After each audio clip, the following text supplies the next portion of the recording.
En el día de hoy, el segundo tema más importante en la iglesia después de la salvación es el tema del divorcio. Por eso hablaremos en este video lo que muy mal se suele predicar en las iglesias cristianas sobre este tema. Hay iglesias donde se admite el divorcio por cualquier razón. En otras solo se admite el divorcio por adulterio, abandono y violencia. En otras se admite por infidelidad y abandono. Y por último, en otras solo se admite el divorcio por adulterio. Pero en este video mostraremos que ninguna de estas interpretaciones es bíblica, es decir, no es correcta, o dicho de una manera más clara, todas estas interpretaciones son pecado. Veamos un pequeño estudio sistemático sobre el tema del divorcio. Si nos fijamos en los siguientes pasajes bíblicos, como base para el estudio de este tema, veremos que Malaquías capítulo 2 dice que el matrimonio es un pacto. En el mismo capítulo 2 dice que Dios odia el divorcio. Lucas 16 dice que todo el que se divorcia y se casa con otra persona comete adulterio, y el que se casa con una persona divorciada también comete adulterio. Marcos capítulo 10 dice que quien se divorcia y se casa con otro comete adulterio, y si el divorciado se casa con otra persona, también comete adulterio.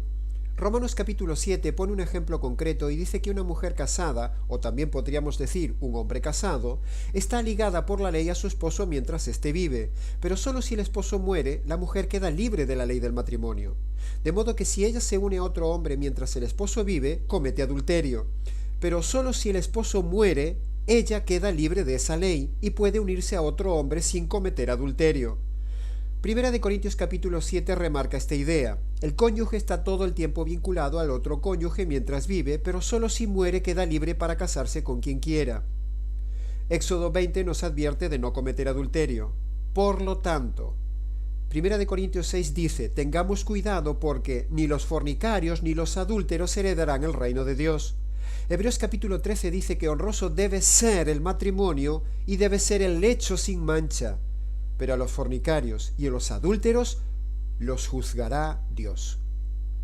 Así que a partir de aquí daremos 5 razones bíblicas en contra del divorcio y la imposibilidad del nuevo casamiento del divorciado. Primera razón: en todo matrimonio existe un pacto vigente y una promesa permanente. Veámoslo desde el ángulo del pacto. Según hemos visto en el libro de Malaquías capítulo 2, Dios dice, yo soy testigo entre tú y la mujer de tu juventud a la cual le has sido infiel, siendo que ella es la mujer de tu pacto. Nótese que el verbo ser está en el texto bíblico en tiempo presente y en algunas versiones en gerundio, pero en ambas es una acción continua y presente. Cuando decimos esto es porque la idea que transmite el texto es que sigue siendo esposo o esposa aunque el cónyuge desleal haya sido infiel. Por lo tanto, el texto da a entender que el vínculo no se rompe por el pecado de infidelidad del otro. Por lo tanto, la Biblia, la palabra y voluntad de Dios dice que el matrimonio, sea en el rito que sea en el país que sea en la época que sea en la cultura que sea quien sea que case a la pareja, y sea un casamiento por civil o por celebración religiosa, ese matrimonio es siempre un pacto en el cual Dios está presente como testigo y a su vez Él le toma la palabra de esa promesa a las personas que se casan. Un pacto no es un contrato.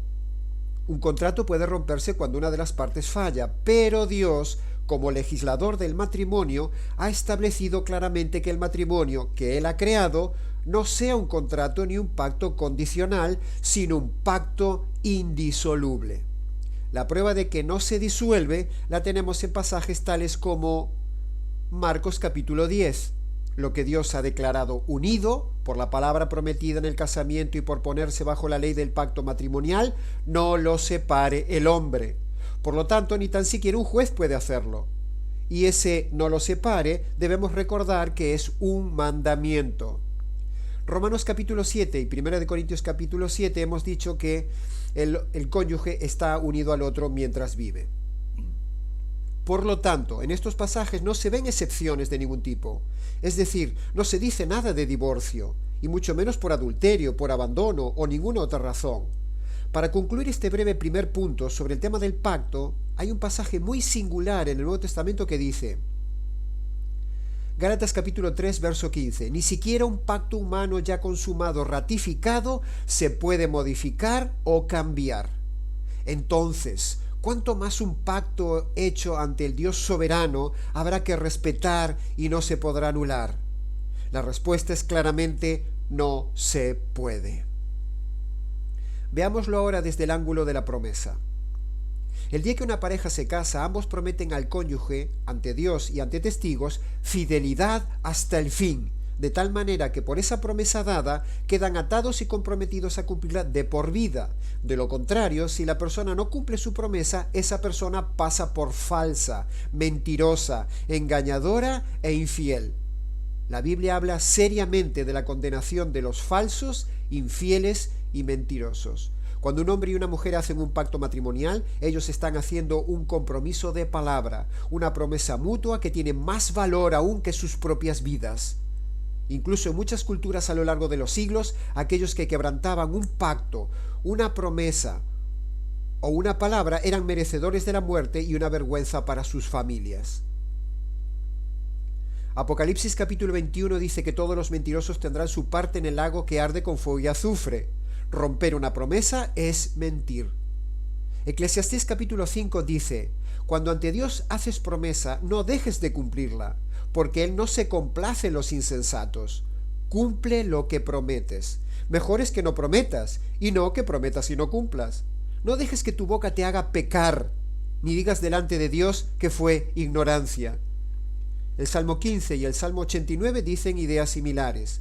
En conclusión, un creyente, siendo la parte inocente, aun por causa de abandono, adulterio, violencia, etc., no puede romper su parte del pacto volviéndose a casar, porque si lo hace, adultera el pacto matrimonial y, si rompe su promesa de fidelidad, se convierte en mentiroso, de la misma manera que anteriormente mintió y fue infiel el cónyuge culpable. Romper el pacto de forma posterior al cónyuge culpable, aun siendo inocente, no anula el pacto que aún existe con el cónyuge y ante Dios. En todo el Antiguo Testamento no vemos a lo largo de los siglos que se haya registrado ni un solo divorcio en matrimonios de creyentes en el pueblo de Dios, a pesar de encontrar matrimonios conflictivos en los patriarcas. En todo el Nuevo Testamento tampoco hay registrado ni un solo divorcio. Es significativo, ¿verdad? Simplemente porque la gente respetaba su pacto y su promesa matrimonial en toda la historia bíblica. Sin embargo, hoy en la iglesia acampa el divorcio tanto como en el mundo. Segunda razón: fornicación no es sinónimo de adulterio. La segunda razón por la cual la Biblia no permite el divorcio ni el recasamiento del divorciado es porque fornicación no significa adulterio, ni es sinónimo de adulterio. Los movimientos divorcistas utilizan forzadamente la excepción del pasaje de Mateo 5:32 y su paralelo Mateo 19:9 para hacer una regla de una excepción, desvirtuando así la enseñanza general de la Biblia en este tema y yendo en contra de las leyes de la hermenéutica para tratar de defender el divorcio por causa de adulterio. Pero ni tan siquiera la excepción les sirve para defender su tesis, porque una cosa es fornicación y otra muy distinta, adulterio. Ahora bien, si Jesús hubiera querido referirse al adulterio en esos pasajes, ¿por qué utilizó la palabra fornicación y no la palabra adulterio? Jesús da buena evidencia en Mateo 19:9 y Mateo 5:32 de que él conocía perfectamente las dos palabras, fornicación y adulterio. De hecho, él usa las dos palabras en el mismísimo pasaje, pero es evidente que las usa intencionadamente de forma separada. Entonces, si él las usa separadamente, ¿quiénes somos nosotros para cambiar la palabra fornicación por adulterio en el texto bíblico si el mismo Hijo de Dios no lo hace? Por otro lado, en otras partes del Evangelio, el mismo Jesús usa separadamente las palabras fornicación y adulterio. Por ejemplo, el mismo Mateo dice, Mateo 15:19, porque del corazón salen los adulterios, las fornicaciones, etc. Así que aquí se ve y se prueba claramente que fornicación no es adulterio. Y también se prueba que Jesús y Mateo usan las dos palabras separadamente porque cada una de esas palabras tiene un significado diferente. Adulterio es solo sexualidad ilícita contra el matrimonio siendo casado. Fornicación, en cambio, es un término polisémico, es decir, una palabra algo más amplia que tiene bíblicamente varios significados. Por ejemplo, relaciones sexuales como solteros, inmoralidad, idolatría espiritual, uniones inválidas, por ejemplo, incesto, bigamia, matrimonios del mismo sexo. Mateo, como judío, conocía muy bien el capítulo 18 y 20 de Levítico con esa lista prohibida de incesto. Mateo conocía bien las dos escuelas de interpretación entre los fariseos, la escuela liberal de Hillel y la escuela ortodoxa de Shammai. Mateo conocía bien las dos fases del matrimonio entre los judíos, desposorios y casamiento. Mateo sabía bien la diferencia entre fornicación y adulterio, pues usó los dos términos en el mismo texto de Mateo 19:9 y también en Mateo 15:19, como ya hemos visto. Mateo, como judío, conocía la diferencia de palabras del Antiguo Testamento, como aparece en Oseas 4:13. Vuestras hijas fornicaron y adulteraron vuestras nueras. Mateo estaba guiado por el Espíritu Santo, por lo tanto escribió la verdad única. Precisamente porque fornicación y adulterio son dos cosas distintas, el Señor, Mateo y el Espíritu Santo usaron intencionadamente las dos diferentes palabras en el mismo versículo del capítulo 5:32 y 19:9. ¿No es eso significativo? Si él hubiera querido decir, excepto en caso de adulterio, él lo hubiera dicho claramente, porque él conoce la palabra adulterio. Pero si utilizó la palabra fornicación es porque quiere decirnos otra cosa, no adulterio. Tiene lógica, ¿no? La Biblia dice que el adulterio puede y debe perdonarse porque el perdón bíblico en el Evangelio de la Gracia está por encima y es superior al adulterio. En todo caso, el Evangelio solo nos permite separación entre los cónyuges, por ejemplo, en casos fuertes como adulterio, violencia, etc., pero no permite el divorcio ni el recasamiento del divorciado. Esto lo vemos en 1 Corintios 7, donde el verso 11 dice: si la mujer se separa de su marido, que no se case. La palabra griega que se usa en este texto de 1 Corintios 7 para separación es korizo, que significa separarse, irse, marcharse, apartarse, etc. Pero no se usa la palabra apostación, que sí significa divorcio, que es precisamente la palabra que aparece en Mateo 5:31 y 19:7 en el contexto del divorcio, pero no aparece ni se usa en 1 Corintios 7. La separación de la pareja es incluso una disciplina bíblica que permitiría una futura y potencial reconciliación, y en el caso de que no la hubiera, la persona debe quedarse así sola. De lo contrario, romperá su promesa y adulterará su pacto matrimonial.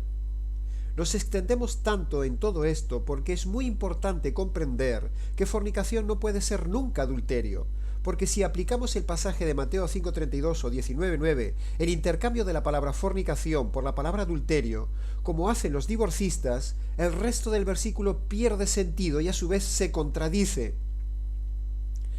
El texto, como todos sabemos, dice, en su primera parte: cualquiera que repudia a su mujer salvo por causa de fornicación y se casa con otra, adultera.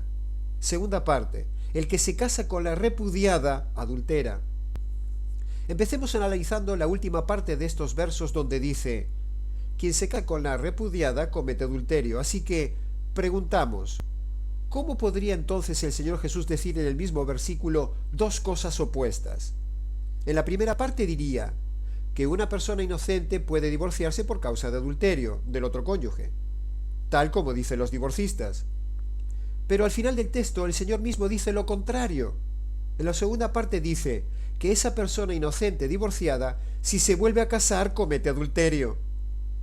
Estas dos cosas serían una contradicción en el mismo versículo, porque por un lado Jesús al inicio del verso estaría permitiendo el divorcio y recasamiento, según dicen los divorcistas, y por otro lado, en el final del verso estaría impidiéndolo, y todo esto dicho en el mismo verso. Imposible tal contradicción, iría contra las leyes de la hermenéutica y la lógica. Dios no se contradice.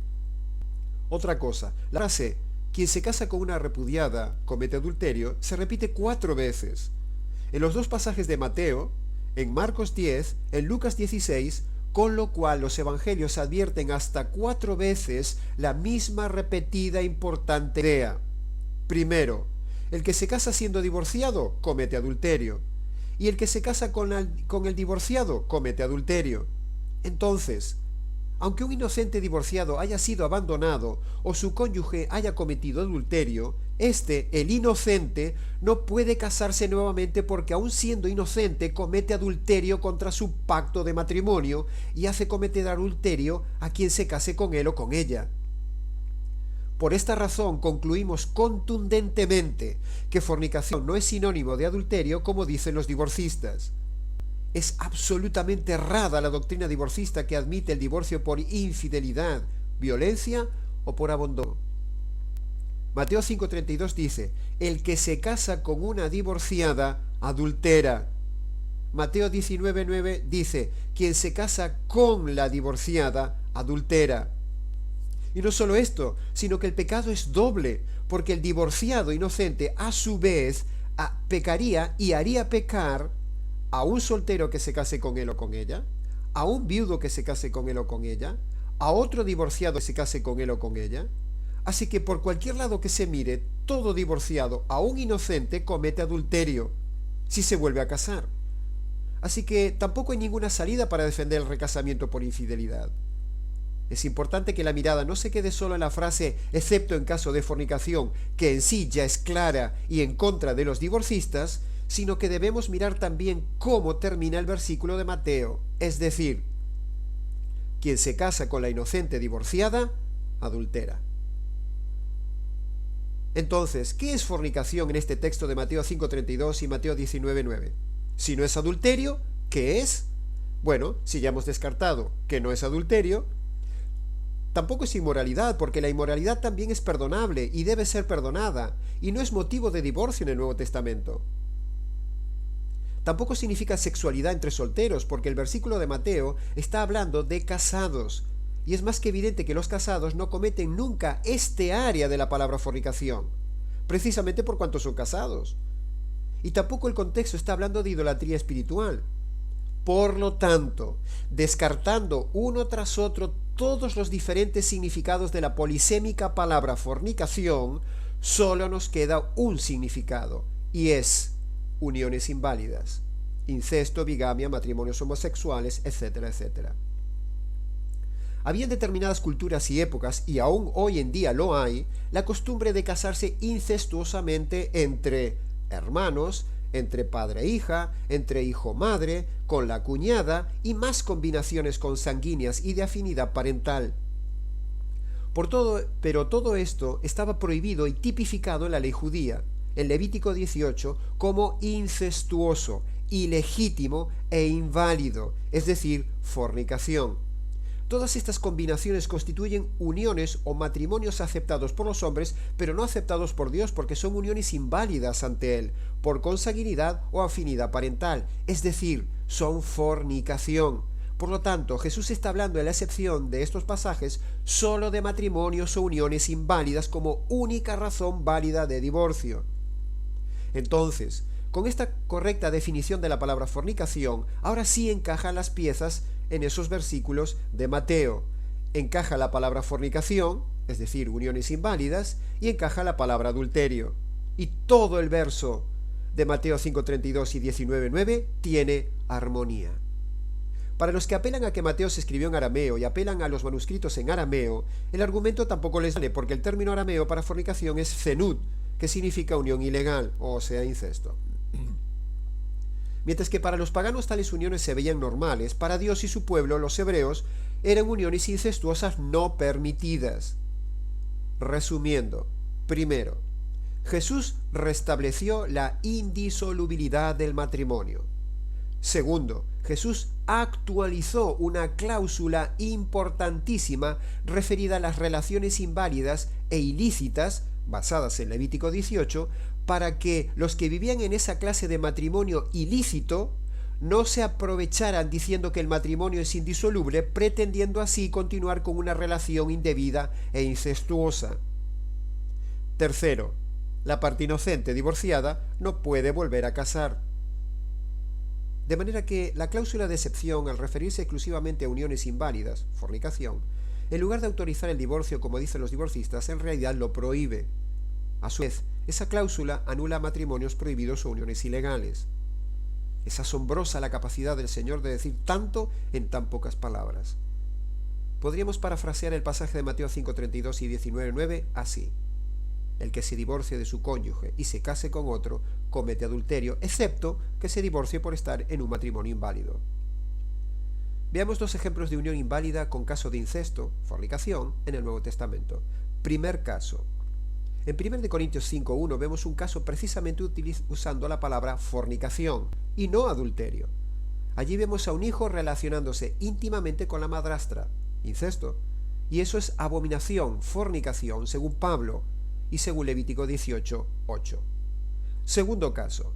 En Marcos 6, 17 al 19, Herodes se había casado con la mujer de su hermano, cuñada, prohibido en Levítico 18:16, y Juan denunció esa relación incestuosa, fornicación. Así que, si una pareja está unida en matrimonio inválido, incestuoso, bigámico, homosexual, etc., por lo tanto, ilegítimo e inválido, eso es fornicación. Entonces sí puede y debe divorciarse, por ser abominable y un riesgo para la salud humana. Conclusión. En los versículos de Mateo 5:32 y 19:9, el Señor enseña tres cosas. Primera, que los matrimonios en uniones inválidas, incesto, bigámico, homosexual, sí son los únicos divorciables. Segunda, a su vez, que la parte inocente en un matrimonio normal no puede volver a casarse porque adultera. Tercera, el movimiento divorcista y predicadores que promueven el divorcio por adulterio es pecaminoso y antibíblico. Lleva a la gente a pecar de divorcio, de adulterio y en consecuencia a la condenación. Tercera razón. El creyente no puede tomar la iniciativa del divorcio.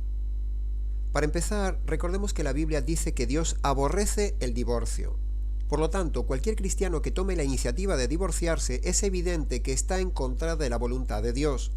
Dios no dice que aborrece unos casos de divorcio y otros no, sino que aborrece todo divorcio, sea por la razón que sea, incluido por adulterio. Fijémonos bien en el contenido de este tema importante que se pasa por alto en las iglesias. Si leemos en 1 Corintios 6, del 1 al 7, allí el texto y contexto habla directo a los creyentes y dice que los creyentes no pueden ir a los jueces civiles a dilucidar ningún pleito. Eso incluye el divorcio, sino que debe ser en la iglesia donde se arreglen estos temas. Los problemas de separación matrimonial entre creyentes es un tema que deben asumir los pastores y miembros de la iglesia e intervenir en el conflicto como dice este pasaje y no los jueces del mundo. Así que es pecado de desobediencia a este texto bíblico y un muy mal testimonio ante los de fuera ir a los jueces civiles a pedir el divorcio. Lo que Dios ha considerado unido no lo separa el hombre, ni un juez tiene autoridad para hacerlo. Así que en este pasaje de 1 Corintios 6 vemos como el que toma la decisión de divorciarse está cometiendo pecado porque está haciendo lo contrario a lo que Dios ordena. Muchas mujeres creyentes, desesperadas por la situación y animadas por sus pastores, han ido a divorciarse cometiendo este pecado. El creyente solo puede separarse, dice el Señor. Si la mujer se separa, quédese sin casar. Algunos preguntan, entonces, ¿tengo que seguir viviendo con quien es violento, adúltero e irresponsable?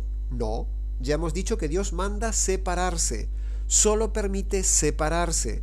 La palabra griega en este texto de 1 Corintios 7 para separación es korizo, que significa separarse, irse, salirse, apartarse, y no la palabra apostación, que significa divorcio, que es la palabra que aparece precisamente en Mateo 5:31 y 19:7 en el contexto del divorcio.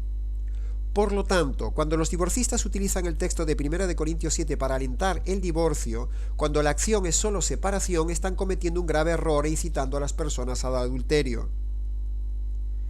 El matrimonio, una vez constituido, es una unidad indisoluble, se divorcie o no se divorcie la pareja, porque unidad no es solo sexualidad, sino unidad invisible e indivisible una vez que haya sido constituida. La unidad matrimonial sigue vigente aunque los cónyuges no estén de acuerdo, se peleen o se separen. Sigue vigente aunque no se consume sexualmente. Por ejemplo, imaginemos que una pareja se haya casado y antes de la noche de bodas algún cónyuge haya quedado tristemente en estado de coma o tetrapléjico por algún accidente. Aunque por este motivo no tengan relaciones sexuales, esa pareja se ha constituido como una unidad indivisible, es decir, están casados, porque las circunstancias no cambian ese estatus de pacto y unidad que es independiente de la unidad sexual. Por ejemplo, el esposo de María, la madre de Jesús, se unió en matrimonio a María, pero no la conoció físicamente hasta pasado el tiempo del nacimiento de Jesús. Preguntamos, ¿ese matrimonio entonces no estaba consumado? Sí lo estaba, porque este caso muestra que el matrimonio no lo constituye la unidad sexual, sino el compromiso, el pacto constituido a partir de la promesa el día del casamiento. Cuando uno se enoja con alguien, por ejemplo con un hijo, un amigo, un hermano, etc., el vínculo no se rompe la comunión. Uno no deja de ser hijo por enojarse con sus padres o por haber tenido una fuerte discusión entre ellos. Incluso en el caso grave de maltrato de padre e hijo, aun y con todo, el vínculo padre-hijo no se rompe, sino que permanece. Lo mismo es en el matrimonio. Aunque habiendo enojos, diferencias, distancias o incluso un divorcio humano, eso no cambia que sigan siendo una unidad ante Dios. No vemos, por ejemplo, que los hijos se divorcien de los padres ante los tribunales, ni vemos un padre ir a divorciarse de su hijo. Es un absurdo, siguen siendo padre e hijo a pesar de los conflictos, diferencias e incluso violencia. En el matrimonio es igual, siguen siendo esposos aunque ellos no quieran y los jueces los separen. De la misma manera que con el aborto se mata una unidad viva, el divorcio es matar una unidad viva, el matrimonio. Una vida es la unión de dos partes y el matrimonio es la unión de dos personas. Ambas, vida y matrimonio, son creadas por Dios. Y sobre ambas, solo Dios es el que decide, no el hombre. El divorcio es como el aborto, se mata algo que Dios ha creado. En el matrimonio, Dios hace de dos, uno. En la concepción, Dios también hace de dos, uno. Hay quien, si le preguntáramos, diría que no abortaría, pero sí se divorciaría. Pero ambas cosas son iguales. En conclusión, según 1 Corintios 6, las autoridades de la Iglesia son las únicas que deben intervenir, disciplinar y aconsejar sobre el matrimonio. Ir a las autoridades civiles por un divorcio está prohibido por la palabra de Dios, es dar mal testimonio y en sí es pecado. Los divorcistas están haciendo pecar a las personas que animan a divorciarse, porque la Biblia dice que el creyente no puede tomar la iniciativa del divorcio. Cuarta razón. Dios mismo da ejemplo de fidelidad. Es interesante observar que tanto el Señor en el Antiguo Testamento como en el Nuevo Testamento nunca abandonó a su amado pueblo.